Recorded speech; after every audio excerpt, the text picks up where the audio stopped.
The road to the White House begins in Iowa today with the opening contest of the 2016 presidential campaign. Voters will gather at 8 p.m. Eastern Time to select their picks for the Democratic and Republican nomination. The Iowa caucus is different from a normal presidential primary. Party members gather and discuss their preferred candidates before ballots are cast. Caucus sites include homes, churches, gyms, halls, libraries, taverns, and grain elevators. As the caucus gets underway, the campaigns are watching an approaching winter storm that could hurt voter turnout. Polls show tight races on both sides. Republican frontrunner Donald Trump holds a small lead over Texas Senator Ted Cruz. In the Democratic race, Vermont Senator Bernie Sanders has rallied to close what was once a 40-point deficit behind Hillary Clinton. Now they are neck and neck. On Sunday, Clinton told Iowa supporters she's the more qualified choice. But it is true, when you go to caucus tomorrow night, you are selecting not only the next president, but the next commander-in-chief. And I feel strongly that our country must continue to lead in accordance with our values, to further our interests, to advance our security. I know what it takes because of the incredible experience that I've had over the years to see the kind of challenges that come to the president that only the president can decide. Sanders' surge in the polls has been fueled by an influx of young voters and rallies drawing huge crowds. On Saturday, the Sanders campaign said it had raised $20 million in January alone. Speaking to NBC's Meet the Press, Sanders said he's drawing voters fed up with the status quo. Let me just say this. As you well know, when we began this campaign, we were at 3% in the polls. We were 50 points behind Hillary Clinton. Today, as you've indicated, we're neck and neck. I think we have a real shot to win this if there is a large voter turnout. And it's not just young people. It is working class people. It is middle class people who are sick and tired of status quo politics. That's true in Iowa. It's true in New Hampshire. It's true all over this country. Iowa is one of the whitest states in the country. But as the first to vote on presidential hopefuls, the Iowa caucus plays an outsized role in the election cycle. Presidential campaigning now starts well over a year before the opening Iowa contest. That's nearly 2 years before actual Election Day in November of 2016. Voters have been treated to months of visits from candidates and more than $150 million in political advertising. For more, we're going directly to Des Moines, Iowa, where we're joined by two guests. Ed Fallon, host of the Fallon Forum, which airs on 2 radio stations in Iowa. He served as a member of the Iowa General Assembly from '93 to 2006. He's backing Bernie Sanders in the race. Just came out and announced that. Wayne Ford is co-founder and co-chair of the Iowa Brown and Black Presidential Forum and a backer of Hillary Clinton. He's a former Iowa state representative and Iowa's longest-serving black legislator, having served for 14 years from 1997 to 2010.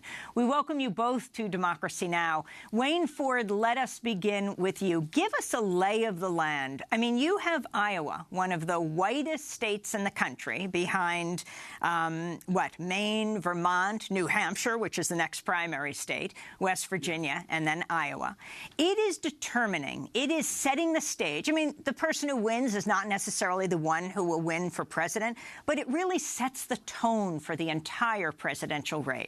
Can you talk about your state? Yes, I can, Amy. First of all, I'm very proud that we were the state that it got President Obama started. Although we are the 5th whitest state, but just by electing the first black president means that people in Iowa, we look at the message, not the color. When Jesse Jackson ran in 1988, I had a meeting with him. I said, Jesse, won't you put your headquarters in Des Moines? He said, Wayne, I don't want to be in Des Moines. I want to be in Greenfield, Iowa. So he went to a white community set up, and to this day, they still talk about Jesse Jackson. So if you move the color issue and put it on message, since 1976, when Jimmy Carter came here and said, I'm just a peanut farmer, I'm from the South. So I hear you. And plus, we got the highest voter turnout during presidential elections in America. We at almost 70%. So there's no other state that can say during a vote time that higher percentage vote. Although we got a small population, Amy, I'm very proud of what we has done as a state by keeping these candidates on message. What are some of the key issues that Iowans care about, Wayne Ford? From my perspective, when Hillary said criminal justice, We're not too far from Ferguson, Missouri, Minneapolis, Kansas City. We're in the Midwest. We have a lot of challenges here when it comes to race. Criminal justice is the issue that people are telling me, talk to me about. I got young black men in the city of Des Moines who saying, Wayne, I got a terrorist problem in my neighborhood. I don't need to go overseas. I'm scared to walk across the street. So whether it's Minneapolis, whether it's Chicago or Ferguson, you have a lot of black people in this part of the world who are really concerned about criminal justice. Lady Justice, she needs to be colorblind, but many times she'll not. We're one of the highest ranking incarceration of black men in the country. We got some challenges. Hillary said that'll be her #1 priority, reforming criminal justice once she gets in office. Now, I didn't plan to get right into it. You two have both just recently endorsed candidates. Wayne Ford, were you with the Clintons this weekend? Yes, I was very happy, but I didn't make my endorsement until after the Brown and Black Presidential Forum. The Brown and Black Presidential Forum is the oldest minority forum in America, and I made a decision many years ago that I would never make a decision until people come to my forum. I was on the front row. I got a good example to listen to everybody.